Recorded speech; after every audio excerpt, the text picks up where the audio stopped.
So I'm going to talk about the bare bones of study protocols. I don't have a tiger video, so this is going to be a little drier than Dr. Banderi's talk.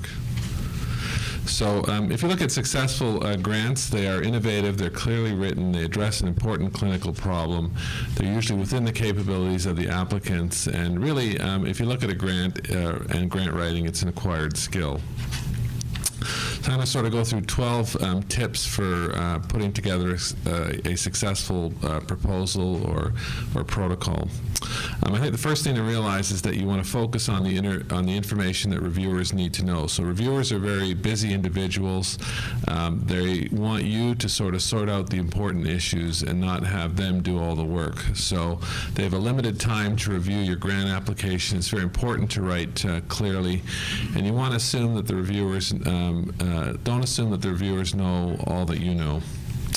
This is probably the most important slide of the presentation. I think if you're going to put together a proposal or grant application, there really are two key things that reviewers are looking for, and if those aren't there, then they're probably not going to spend a lot of time with the rest of the proposal. So, if you're a reviewer and you've got 12 grants that are 1.5 inches thick, you're looking for reasons why the grant is going to be tanked. So, the key things are to have an important, well-written research question, and to be able to show that the research that you want to do is actually feasible. So you can have the world's greatest question, but if you can't do the research, there's no point in terms of funding the grant. And similarly, if they can't understand the question that you're trying to ask, then they're not going to want to fund the grant. And I think those are really the key two things. So when you're sitting down trying to think of a project that you want to do, really spend a lot of time making sure that you have a good research question. And I think in terms of asking the question, I think it really needs to be an important question. So we've been talking about randomized controlled trials and being able to do a trial that will distinguish between two treatments. You want to have something that is important. So for example, if you're doing a study looking at femoral shaft fractures and you want to look at the effect of reaming on outcome, well, a patient-important outcome would be whether or not the fracture heals or doesn't heal. A less important outcome might be whether or not locking screws break. So although both questions deal with femoral shaft fractures, although both have an intervention that you're looking at, whether the nail should be put in reamed or unreamed, really one is a lot more important than the other.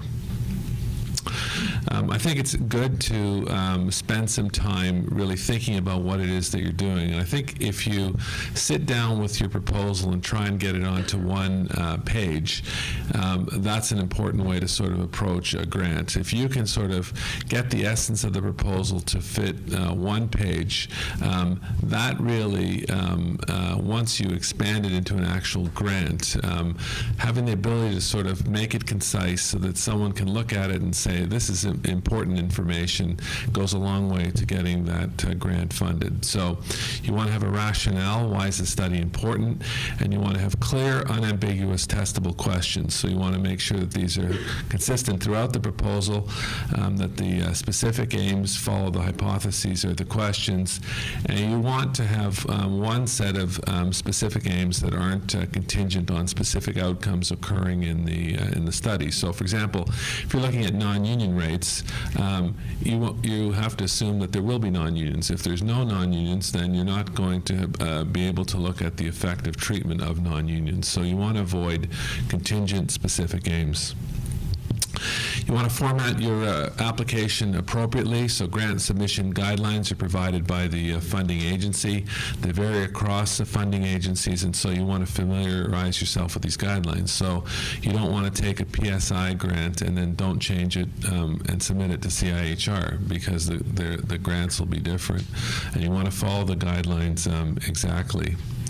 You want to make sure your application is reviewer-friendly. So again, the reviewers are busy individuals. They find it a lot easier to read when someone's spent the time to make sure that it's reviewer-friendly. So you can have section headings, put bold type where you think things are important, use a font size that people can read. You want a picture's worth 1,000 words, so include tables and figures to illustrate and summarize key data.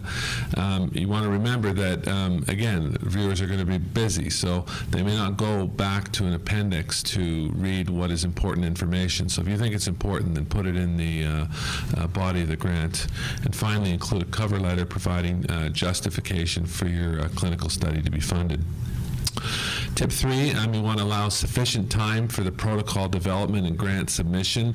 A grant that's rushed is not a good grant, so you want to start early. You want to realize that grant preparation does take a lot of time, and usually takes a lot more time than you estimate that it will. And the thing is that if you give it time, then you can actually spend the time to revise it, take other people's suggestions into account, and more likely have the grant funded. So you want to develop some timelines for completing the protocol and the application. You want to ensure that the timelines are followed, and really, critically, you want to leave adequate time for co-investigators to review the proposal. So, if you're working with a bunch of different people that have different expertise, if you don't have the time, for example, to let the statistician look at it, the clinical epidemiologist, the biomechanics person, that will not allow your grant to be as good as it could have been. You want to allow time for proofreading and polishing. If you have a lot of typos with poor grammar, that leaves a very negative impression. You have the world's greatest research question, but if the grant's poorly written, people will say, if they're sloppy with the proposal, they're going to be sloppy with their research. You want to start early and finish early, and then just come back to the grant several times, because sometimes, a week or two later, you've got some different insights in terms of that grant. You want to include a complete and detailed protocol. You want to state your specific objectives and hypotheses. You want to clearly explain the significance and importance of the research initiative. And that's really critical, because if you can't make a case for why it's important, it's not going to get funded. You want to conduct a thorough and concise review of the literature, and you want to highlight any controversies and describe how they're going to be solved by the proposed clinical study. The literature review really is critical, because what you're trying to do is tell a story.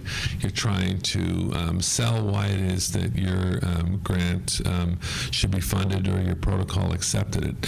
So that by telling that story, it shows that you understand what the past around this issue is, you understand the present, and because of your ideas, you're going to improve knowledge in the future. In terms of including a complete and detailed protocol, you want to describe your planned methodology and how it's going to limit bias, and Dr. Banderi talked about that at great length. You want to look at your study outcomes. Are they health-related, quality of life, clinical outcomes, or adverse events? You want to provide a rationale for why it is that you're using those study outcomes. Are they patient important? Are they clinically relevant? You want to present your sample size calculation. That's been discussed several times, how important it is to do an appropriate a priori sample size calculation. You want to include a detailed statistical analysis plan, and again, it's important to consult with a biostatistician for assistance. And again, here's where the timing comes into play. You want to have the time to be able to do that. You want to describe your research teams and plans for this day-to-day study management. This shows that you've done it before, and you have the infrastructure that will allow you to actually do the study. Having a timeline that you can present is invaluable. It shows the people looking at the grant that you understand how long it is going to take to do the study, and that it actually is feasible. So, if you're looking at recruiting 3,000 patients, they want to know that you can do that in a year, 2, 3, 5, or whether it's going to take you 25 years or 100 years. And certainly, not having a feasible timeline will go against your grant being approved.